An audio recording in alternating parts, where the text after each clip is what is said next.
Hello दोस्तों, स्वागत है आप लोग का अपने इस यूट्यूब चैनल गुलशन ऑनलाइन स्टडी क्लासेस में। आज की क्लास में हम लोग जानने वाले हैं क्लास 9वीं और 10वीं क्लास के संस्कृत विषय की संपूर्ण जानकारी, यानी क्या एग्जाम पैटर्न होता है और संस्कृत का सिलेबस क्या होता है, उसके बारे में हम लोग जानेंगे।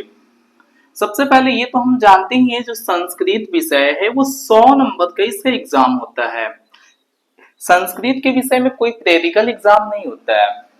संस्कृत जो विषय, इसे दो हिस्सों में बांटेंगे हम लोग। पहला होता है ऑब्जेक्टिव, दूसरा है सब्जेक्टिव। दोनों ही 50-50 अंक के होते हैं। ऑब्जेक्टिव जो है, ये कुल क्वेश्चन की जो संख्या होती है वो होती है 100, जिसमें से हम लोग को बनाना होता है 50 क्वेश्चन। अगर हम ऐसे पूछे कि ये जो 100 ऑब्जेक्टिव आएंगे वो कहाँ से आएंगे, तो ये दो हिस्सों में इसे बांटते हैं। पहला है संस्कृत व्याकरण, दूसरा संस्कृत की पुस्तक यानी बुक से आएगा। यानी कहने का मतलब ये हुआ, जो संस्कृत विषय है इसमें लगभग 55 से 60 क्वेश्चन संस्कृत व्याकरण से आएंगे और 40 या 45 क्वेश्चन वो संस्कृत के बुक से आते हैं। ये हम लोग का सिलेबस है। सब्जेक्टिव की बातें करें, सब्जेक्टिव में बहुत बेहतरीन चीजें होती है। गद्यांश, हिंदी में भी गद्यांश होती है। गद्यांश जो कि 13 अंक का होता है। पत्र लेखन जो कि क्वेश्चन दो गुना होता है, जिसमें से हम लोग को आधा ही बनाना होता है। दो क्वेश्चन में एक ही बनाना पड़ेगा। जैसे पत्र लेखन हम लोग से पूछा जाएगा 4, उसमें से जवाब देना होता है 2 का, और एक क्वेश्चन होता है 4 नंबर का। यानी ये जो पत्र लेखन है वो 8 अंक का होता है। अनुच्छेद लेखन ये होता है 7 अंक के लिए। अनुवाद जो कि 12 क्वेश्चन होता है, जिसमें से बनाना होता है 6 क्वेश्चन, और 6 क्वेश्चन बनाना होता है और एक क्वेश्चन होता है 1 नंबर का, यानी यहां से मिल जाएगा 6 अंक। प्रश्न उत्तर जो कि क्वेश्चन पूछा जाता है तो 16, जिसमें से बनाना होता है 8, और 8 क्वेश्चन होते हैं जो कि एक क्वेश्चन 2 नंबर का होता है, यानी ये हो जाते हैं 16 अंक। संस्कृत के सब्जेक्ट में कोई लॉन्ग क्वेश्चन नहीं पूछा जाता है। यानी हम सिलेबस में यही देखें, जो संस्कृत 100 अंक का होता है, इसे दो हिस्सों में बांटते हैं, ऑब्जेक्टिव, दूसरा है सब्जेक्टिव। ऑब्जेक्टिव 100 क्वेश्चन पूछे जाते हैं और जिसमें से हम लोग को बनाना होता है 50 क्वेश्चन। अब ये जो 100 क्वेश्चन ये कहाँ कहाँ से आ सकते हैं, तो जो संस्कृत व्याकरण है उससे 50 या 60 क्वेश्चन आ सकते हैं, और जो ये संस्कृत की जो बुक है उससे आने की संभावना ये होती है 40 से 45 के बीच में आ सकता है। बाकी सब्जेक्टिव में हम लोगों ने ये देखा गद्यांश, पत्र लेखन, अनुच्छेद, अनुवाद और प्रश्न उत्तर। इस तरीके से ये 100 नंबर का हो जाता है। अब हम लोग जानते हैं कि सिलेबस क्या है।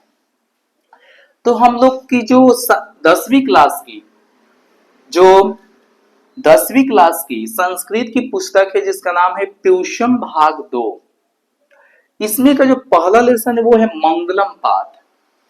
दूसरा लेसन है पाटलिपुत्र वैभव, इसमें पटना के बारे में बताया गया है।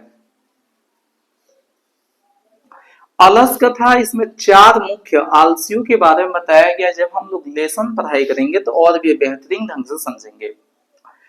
अगला है संस्कृत साहित्य लेखिका, यानी संस्कृत के लेखन में लेखिकाओं का क्या महत्व है।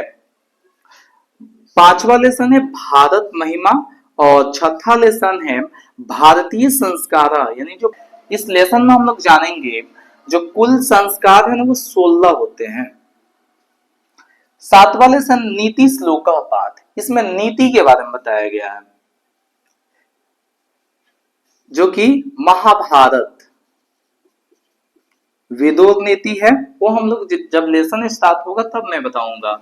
अगला लेसन है कर्मवीर कथा, इसमें एक दलित बालक जिसका नाम होता है राम प्रवेश राम, उसकी कहानी है। ये अपने शिक्षा के बल पर यूपीएससी जैसे दुनिया का सबसे मुश्किल एग्जाम पास करके ये आईएएस अधिकारी बनता है, दलित परिवार से होने के बावजूद भी। अगला जो लेसन है वो है स्वामी दयानंद, इनके बारे में हम लोग जानेंगे। 10वां लेसन है मंदाकिनी वर्णम। मंदाकिनी कहने का मतलब हो कि गंगा नदी, यानी जब राम, सीता और लक्ष्मण तीनों वनवास वनवास के लिए गए थे। तो उसमें जो राम होते हैं वो माता सीता को गंगा नदी यानी मंदाकिनी नदी को दिखाते हुए उसके बारे में बताते हैं। 11वां लेसन है व्याघ्र पथिक कथा। इसमें एक बाघ होता है और एक रास्ते से जाने वाला पथिक होता है, उसकी कथा है।